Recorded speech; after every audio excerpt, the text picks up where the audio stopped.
Good night, fellow punters. The clock on the wall is 6 minutes past 9 on Sunday night.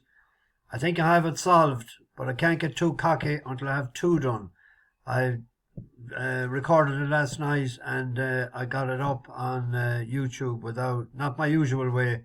I had to save it to the files and then go in to YouTube Video Studio and put it up that way. People that would be familiar with it probably thinks, well, why did you know that beforehand? But every day is a school day. So we learned a bit just and hopefully now it'll come back to me. Mine was blank enough last night. I made an awful boo-boo there when I put up, I was talking about a horse, Mufasa, in in Saratoga, or Belmont. And wrote up Scotland, looked at it, couldn't see anything wrong with it at all. And then I got a message to say that someone had watched the video, and I still couldn't fathom it at all. And I looked in, Mufasa won, of course, and Scotland was second.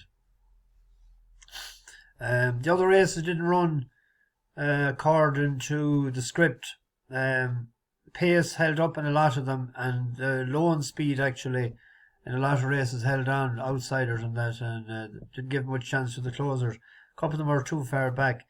The last race of the night was a mighty finish to it. The one in, I didn't write it down, of course. Newgate. Looked like he was going to come to win. He was 10-1 at the off, and got third, beaten, I'd say, a head and a head. Probably the fact that I hadn't ran since last March in Medan was a negative for it. Yesterday, with no sort of look at all, Earls was first off, seems to have lost a bit of pace at his age.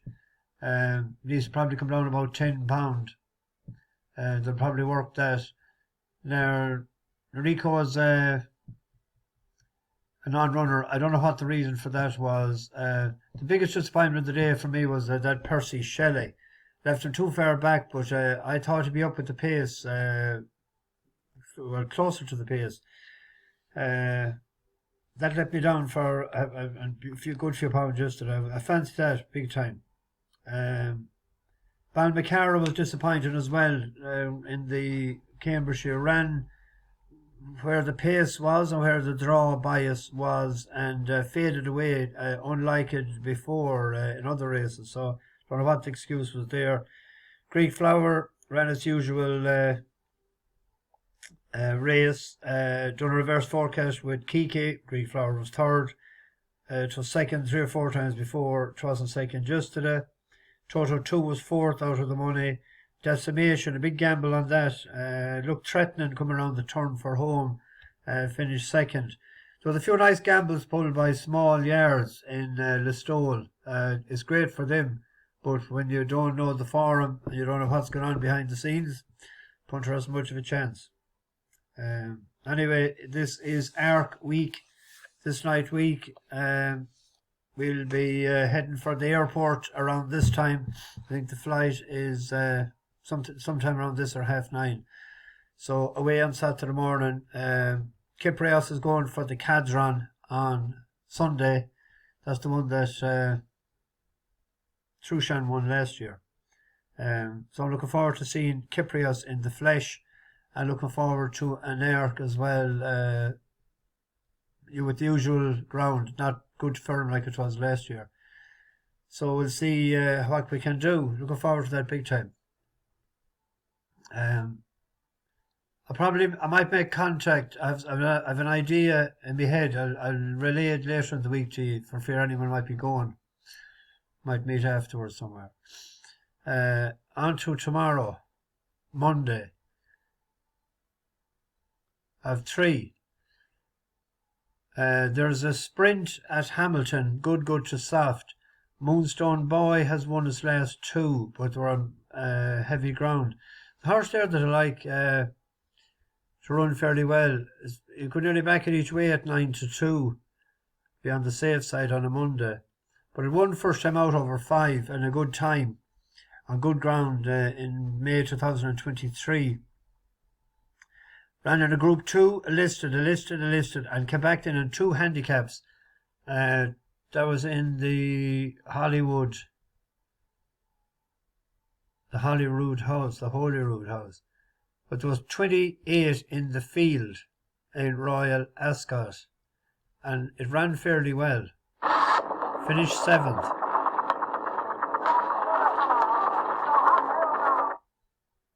Stanson is ahead down towards the final 2 furlongs. It's Got to Love a Grey with 2 tribes.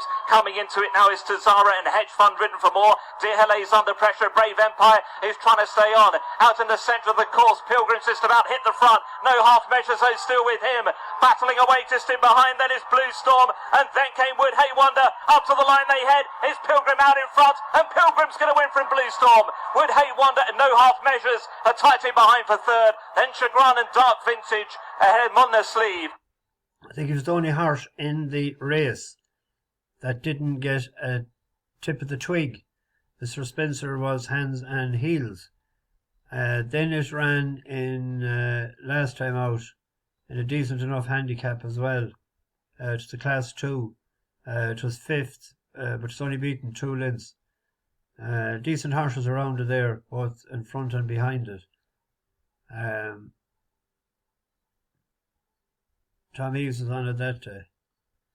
He's on it tomorrow. I'm hoping it's rated 91, so it's classy enough.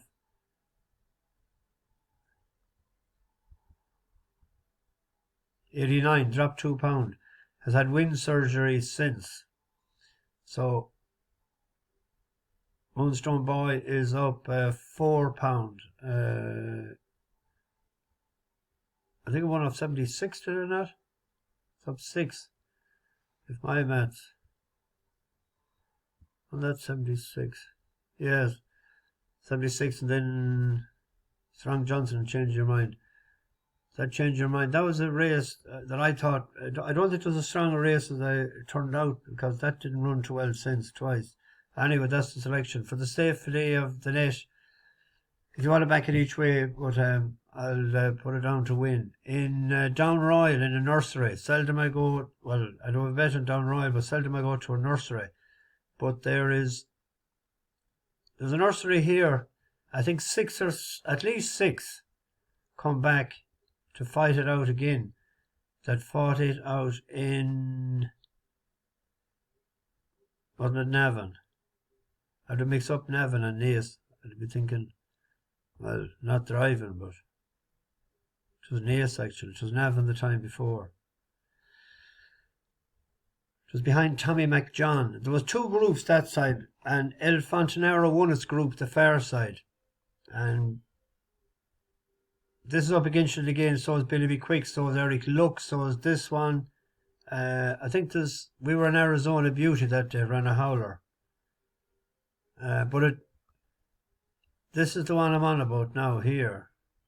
The winner comes this side, but he wins his race that side of Beauty on him at the Bay, and weakening is no straight swaps. So he's watching they this one. They continue space right across the course with just over a furlong to go. Tommy McJohn on the stand side of Ouija Bear, who's coming to challenge. Over on the far running rail it is Biddy Be Quick, still with the upper hand from El Fontenero. 2 on opposite sides of the track. Tommy McJohn on the stand side, going close home. Tommy McJohn, El Fontenero, Billy Be Quick, Ouija Bear as Tommy. And Billy Be Quick is favourite. El Fontenero went up £2, but he's drawn in 2. You need to be drawn low, but you need to get out fast as well. That was his first run at 5 furlongs as well. He was running at further trips 7, 6.5 and 6 prior to that. Billy Be Quick is a 9. So El Fontenero, Ronan Whelan, just get him out there. Billy Be Quick is favourite. He's second favourite there, 4-1. So hopefully they'll finish in the same order as the last time. On to Roscommon. We have a bus horse. We've an early start to Roscommon tomorrow. The first race at 20-2. I'll head tomorrow. We have a bus horse here in the Company Sergeant. I'd prefer if this was longer, but it's rated 136. After winning in Galway, there's only 2 miles and half a furlong, a bit more than half a furlong. This was won last year by Horatio Dairy, and then 4th of March this year, when Horatio Dairy ran in Leopardstown, the company sergeant was upsides coming to the last. Strike leader second and push long project, challenging when fell at the last. He was 11-1 that day. Horatio Dairy has won a few in a row at that time. So he was vying for the lead at the last at this trip. Jesse Evans ran today in the Cesarovich. So I don't know whether he's going to run at all tomorrow or not. The favourite is Arctic Fly from Clonsutton. 10 stone 8, nice weight.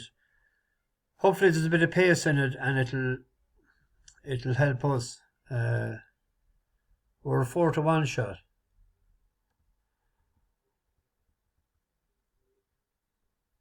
And into 7-2 now. It was 4 earlier there. Bowmore beat it before, but that was our first run, and we jumped well enough the last with Rachel, and Daniel King is on it tomorrow. He's in good form, so we'll stay loyal to it.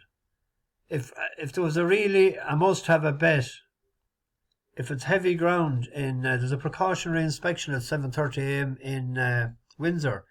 See, Punchbowl Flyer is there, but it's nearly a month ago since John O'Shea had a winner. I think it was the 4th of September. Not far off a month, but this has 3 wins in Windsor, and it won on heavy ground when it was with Eve Johnson Houghton. And it's 5 is his trip. If you look at there, 6 in Windsor heavy, 6 on soft, 6 on soft. That was when it was rated in the 90s and the 80s. It's way down in the handicap. It's gone from what? I know it's getting on like ourselves, but when it moved yards it was 88. And now it's 63, isn't it? Like water finds its own level at some point. So if that goes ahead tomorrow and they're paying 4 places there, if there's 12 declared, which there is, if you get 5-1, you go back that each way. I'm not going to write up that. That's for anyone that's listening. You make up your own minds. And as well as that, there is a race there in the handicap hurl yielded to soft. There's no big rain promise around here. But I see Malbus is running there tomorrow. John McConnell is in better form than when there was a bit of money for it and it hadn't ran for a long time.